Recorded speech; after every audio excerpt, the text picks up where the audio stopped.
Maître Hervé Temim, bonjour. Bonjour. Merci d'être avec nous. Vous êtes avocat au barreau de Paris, vous êtes fondateur et président d'honneur de l'association des avocats pénalistes, avocat de maître Thierry Herzog dans l'affaire jugée hier.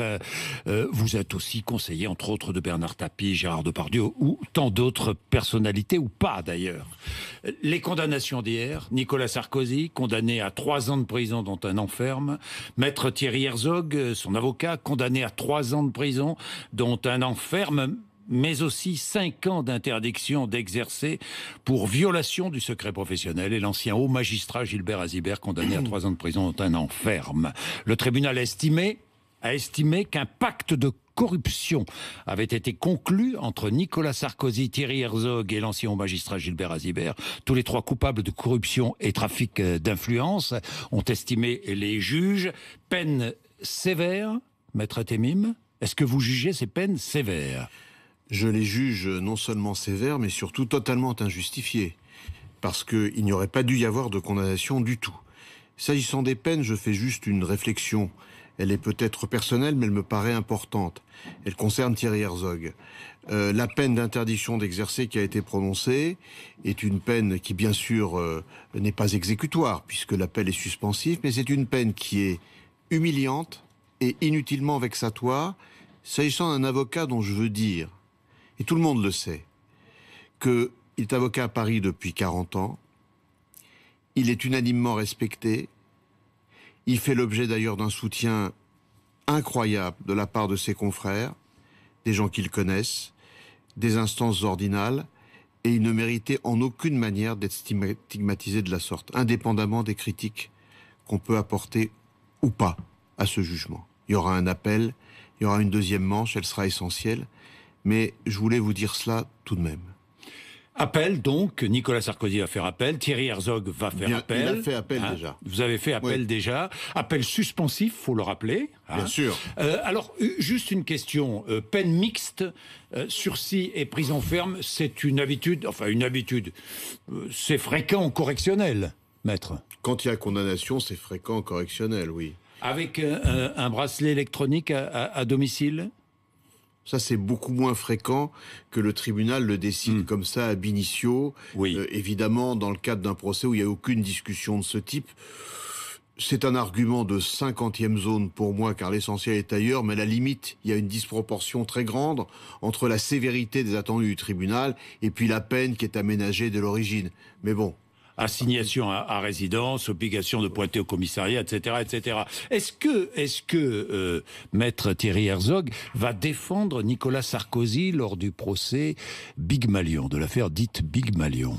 Oui, je pense que Thierry Herzog est un homme qui a été évidemment très marqué par cette affaire, qui est une affaire qu'il a poursuivie injustement, très déçu de ce résultat auquel il ne s'attendait pas, mais il est avocat plus que jamais, il est combatif, prêt à se défendre et bien sûr à défendre Nicolas Sarkozy dans des conditions, c'est vrai, particulières, mais où je crois qu'il aura une conscience aiguë de la situation dans laquelle se trouvera son client et dans laquelle il se trouvera lui-même. Je pense qu'il sera un avocat meilleur que jamais dans le cadre de ce procès. Maître Temim, Nicolas Sarkozy n'est pas un accusé comme un autre. Certes. Est-ce que ça a joué, selon vous ? Ah, pour moi, c'est tout à fait évident que ça a joué. Je ne veux pas dire que la décision d'hier est une décision politique. Si je vous disais cela, je vous dirais le contraire de ce que je pense. Oui. Non, mais pourquoi ça a joué ? Allez-y.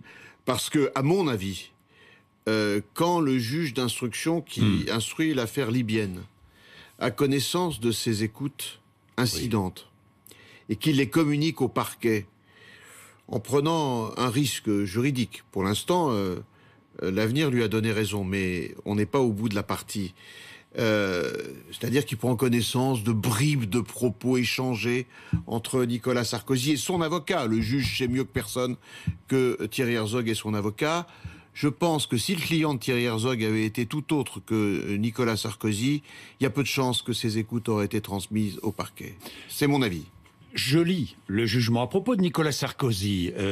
Garant de l'indépendance de la justice, il s'est servi de son statut d'ancien président de la République pour gratifier un magistrat ayant servi son intérêt personnel. Et à propos de Thierry Herzog, il s'est placé hors du champ de la défense et le lien personnel, fraternel qu'il a noué avec Nicolas Sarkozy a obscurci par manque de distance son discernement professionnel d'avocat. C'est l'accusation principale. Maître Temim. Oui, je vous dirais qu'elle est d'ailleurs pauvre, cette accusation, parce que quand on dissèque ce jugement que j'ai maintenant lu dans son intégralité, on s'aperçoit que non seulement il est très très très vide de preuves, c'est une appréciation personnelle, mais elle est très forte et je peux la développer, mais surtout on s'aperçoit qu'on est plus finalement face à une décision qui statuerait en matière déontologique, disciplinaire. On est sur des reproches d'ordre moral, d'ordre déontologique. Pour monsieur le président Sarkozy, ce qui est dit est faux, puisque le tribunal d'ailleurs lui-même et plus tard dit qu'il n'a pas fait de démarche à Monaco. Il n'y a eu aucune démarche à Monaco qui a été faite par monsieur Sarkozy en faveur de monsieur Azibert. Nous en avons porté la preuve grâce à une enquête qui nous a été dissimulée pendant des années. Y a-t-il eu intention ? S'il n'y a pas eu démarche, y a-t-il eu intention ? L'intention résulte de l'interprétation d'écoutes qui sont elles-mêmes extrêmement discutables dans leur portée. Et pour Thierry Herzog, parce que vous avez eu tout à fait raison de noter cela, on lui fait ce reproche.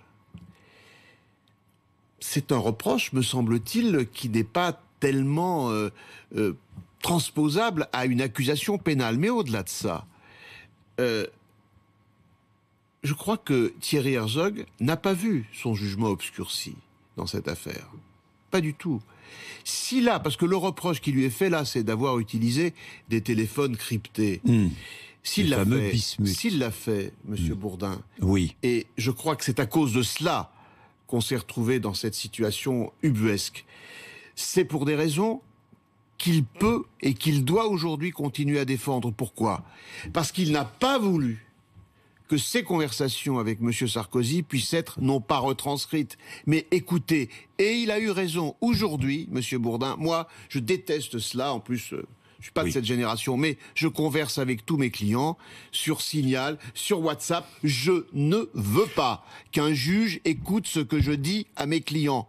Et ça n'est pas parce que je ne veux pas qu'il écoute ce que je dis que ce que je dis est quelque chose qui n'a pas à être entendu par sa nature. Je ne dis rien que je n'ai pas le droit de dire, mais je ne veux pas qu'on le sache. Point à la ligne.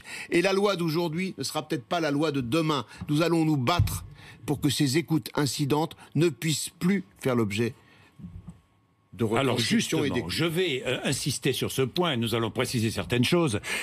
Simplement, une question. Nicolas Sarkozy, Thierry Herzog, Gilbert Azibert ont-ils eu droit à une justice impartiale ? Franchement, à vos yeux.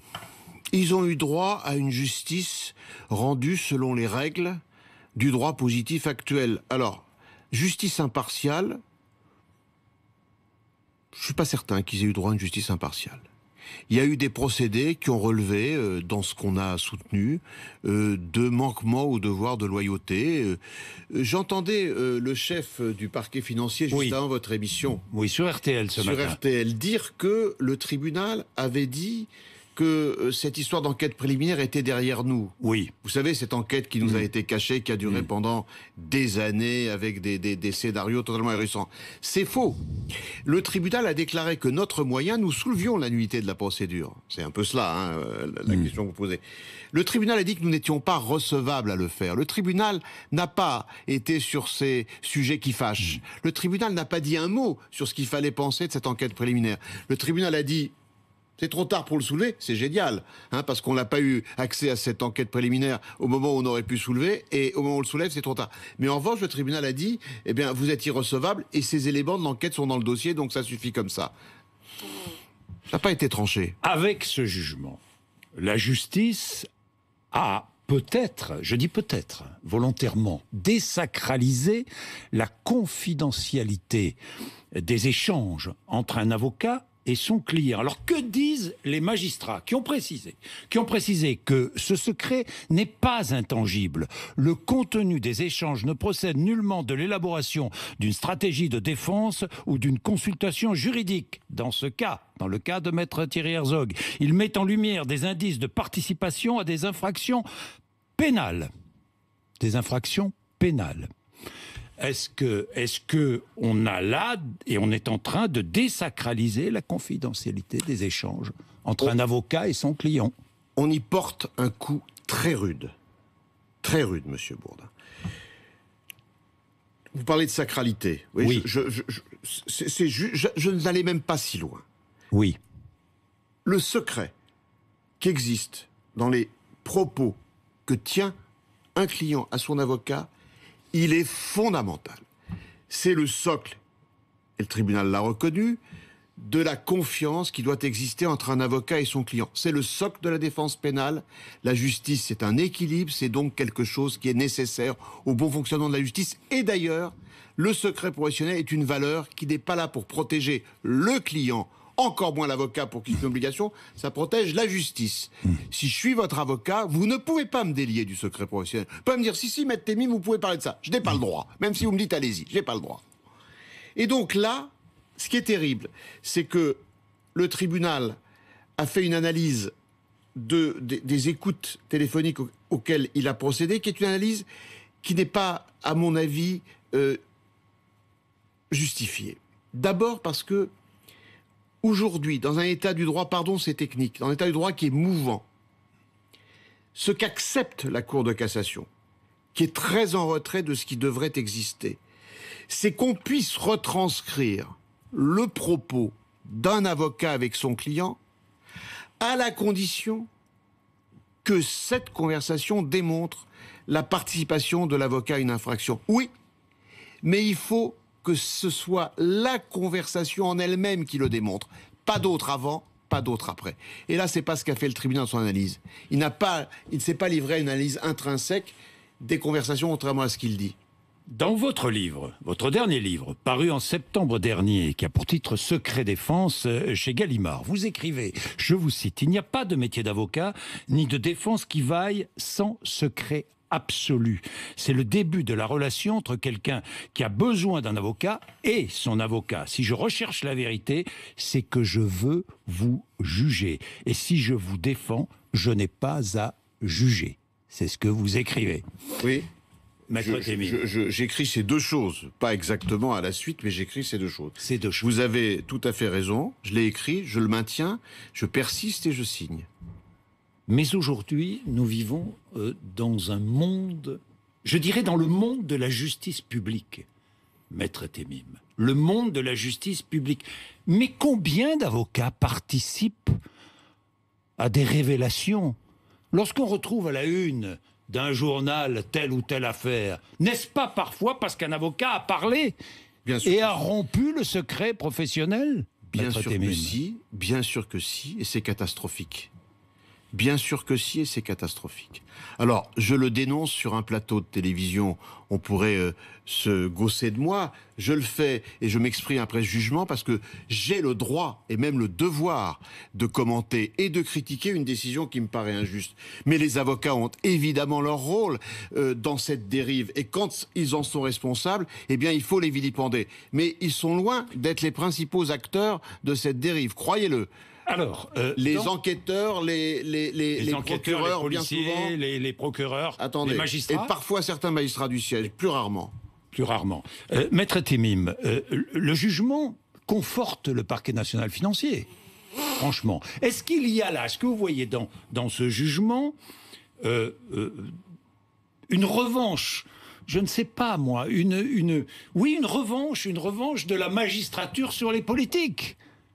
Je ne sais pas, parce que le garde des Sceaux est en difficulté avec les magistrats. On l'a vu, on le sait. Ce qui est vrai, c'est que cette affaire s'est inscrite dans un moment absolument délétère. On a fait comme si l'enquête décidée par Éric Dupond-Moretti, garde des Sceaux, avait comme but de déstabiliser l'indépendance de la justice, de déstabiliser le parquet national financier, ce qui est une aberration. Le parquet national financier, avec lequel je suis en profond désaccord sur le fond de cette affaire, a montré son indépendance à l'égard du garde des Sceaux. C'est presque, il y a presque lieu d'en sourire quand on voit les peines qui ont été requises et la position qui a été la sienne. Et on a créé une espèce de fausse polémique, comme si cette affaire c'était le parquet national financier contre la défense, mais pas du tout. Vous savez, Monsieur Bourdin, je vais peut-être vous décevoir, mais moi je m'entends très bien avec la plupart des magistrats du pôle national financier. C'est une institution contre laquelle je ne lutte pas. Par contre, ce contre quoi je lutte, c'est ce que j'ai constaté dans ce dossier. C'est un dossier extrêmement particulier. D'abord, il date des tout débuts du pôle national financier. Je vous soutiens qu'une affaire de cette nature n'existerait pas aujourd'hui. Jamais. Il n'y a pas une enquête préliminaire qui durerait 6 ans, cachée à la défense comme ça, avec des scénarios invraisemblables qui sont fomentés par les uns de leur côté. Ça n'existerait pas. Je veux faire ce crédit au PNF d'aujourd'hui. Deuxièmement, mais attendez, c'est un dossier. Mais c'est un dossier contre lequel on se bat. C'est fou ce qui s'est passé. C'est fou. On n'invente pas ces écoutes incidentes. Ok, elles ont été validées. On ne les invente pas. On n'invente pas cette enquête préliminaire. On n'invente pas ce qu'on a découvert, c'est-à-dire la mise en cause du malheureux Pierre-François Weil. Tu parles comme Pierre-François Weil est une taupe de qui que ce soit. Mais enfin, on est, excusez-moi de le dire, il y a eu des dérives absolument monumentales. Et je n'ai pas compris. Quand je dis je n'ai pas compris, je n'ai pas apprécié ni considérer cela comme étant acceptable, qu'avant le délibéré, le chef du PNF, qui est venu requérir, mais qui, contrairement à ce qu'il a dit ce matin, n'a pas assisté à nos débats, ait été dire que la défense avait voulu déstabiliser son parquet et s'était livré à une entreprise de communication incroyable pendant les débats. On n'a pas dit un mot en dehors de l'audience. Et si on n'accepte pas ce qui s'est passé à l'audience, eh bien, il ne faut pas qu'il y ait de procès. Je perds, je l'acte. Je le regrette, je me battrai devant la cour d'appel, mais j'accepte les règles du procès. Hervé Temim, on parlait tout à l'heure d'informations, ça m'arrive aussi. On parlait tout à l'heure de ces informations qui sont publiées dans les journaux concernant Gérard Depardieu que vous défendez, l'information concernant ces accusations de viol. Cette information rendue publique, elle a été rendue publique par qui ? Elle a été rendue publique par je ne sais qui, car vous savez que les journalistes, vous avez un secret, et j'y suis totalement favorable, beaucoup mieux protégé que le nôtre, qui est le secret des sources.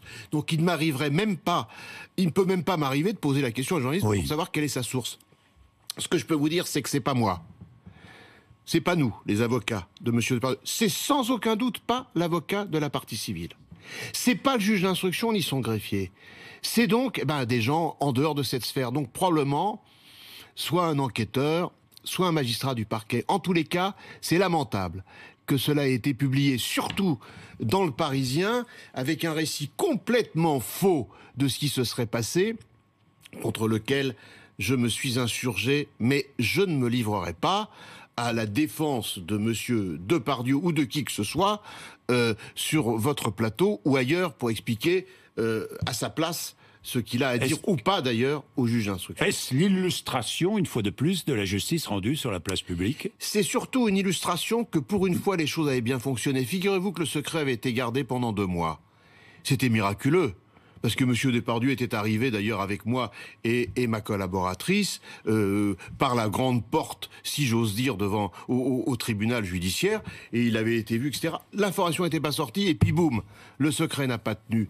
Il faut que le secret tienne. La justice n'a pas à être rendue sur la place publique. Voilà. Quand elle est rendue dans le cadre d'un procès, il faut, après les procès, que les gens s'expriment, pas pendant. Mais la justice n'a pas à être rendue. Même chose pour Richard Berry ? Même chose ? C'est différent. Pourquoi c'est différent ? Parce que là, on sait par qui les médias ont été saisis. Ils ont été saisis par sa fille. Mais, donc, on connaît l'origine. Mais en revanche, mais bien sûr, la justice n'a pas à être rendue sur la place publique. Mais bien sûr que non. D'autant plus, j'allais dire, dans une affaire comme celle qui le concerne lui, où on sait qu'il n'y aura jamais de procès. Alors je veux bien qu'on disserte à l'infini sur ces enquêtes préliminaires dans des affaires prescrites, mais d'accord, mais quand on retrouve pas d'autres faits. Mais est-ce que c'est un viol des principes fondamentaux du droit ? J'oublie le mot viol. Voilà, le parquet bouscule, je préfère, les principes fondamentaux du droit, lorsqu'on ouvre des enquêtes préliminaires malgré une prescription? On répond d'une manière qui est contraire aux principes fondamentaux du droit à une nécessité d'écoute des plaignantes. Voilà. On choisit une forme de démagogie, un respect intégral des principes du Victimisation de la société? Oui, mais parce qu'il est vrai aussi, Monsieur Bourdin, on ne peut pas le contester, que dans ces affaires-là, la justice a pendant trop longtemps dysfonctionné, les plaignantes méritent d'être entendues, elles doivent l'être, et il y a des cas dans lesquels, effectivement, on sait que la justice ne pourra pas répondre, et où on a décidé, c'était Monsieur Molins qui l'avait fait, d'ouvrir des enquêtes préliminaires. Je voudrais terminer sur... vous rappelez une phrase de... Je ne sais pas si vous qui l'a rappelé, d'André Malraux, la vérité d'un homme, c'est d'abord ce qu'il cache. Oui. Oui. Mais je crois, j'adore cette moi phrase. aussi, je crois fondamentalement au secret, au droit au secret. Le droit au secret n'est pas contraire à la libération de la parole. Il y a des secrets dont il faut sortir, c'est très dur d'en sortir. Mais le droit au secret, c'est quelque chose de très important. Vous savez, j'ai la chance ou l'honneur de défendre des magistrats. Ils ne seraient pas en face de moi s'ils n'étaient pas convaincus que je ne dirais jamais rien de ce qui se passe entre nous. Et pour moi, ce droit au secret, cette obligation au secret dans des métiers particuliers comme le mien, c'est quelque chose à quoi il ne faut pas toucher. Sinon, on s'expose à des dérives pires que ceux qu'on croit aujourd'hui guérir avec un cautère sur une jambe de bois. Je vais vous poser une dernière question. Vous dites préférer celui qui commet une faute à celui qui la rapporte. Pourquoi ?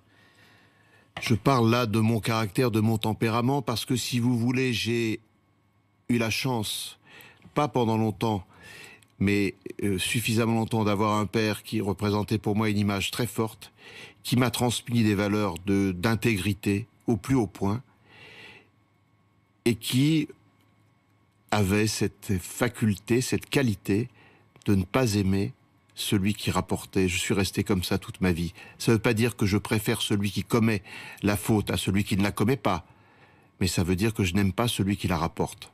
Voilà, de manière générale. Alors, n'allez pas en tirer de conséquences sur les lanceurs d'alerte, etc. Il y a des lanceurs d'alerte dont la mission est absolument essentielle, mais d'une manière générale, oui, c'est pour ça que je suis avocat. Chacun doit trouver une place dans la vie, une place qui lui corresponde. Vous allez poser des questions, j'aime défendre. Merci Hervé Temim, il est 8h56, vous êtes sur RMC et BFM TV.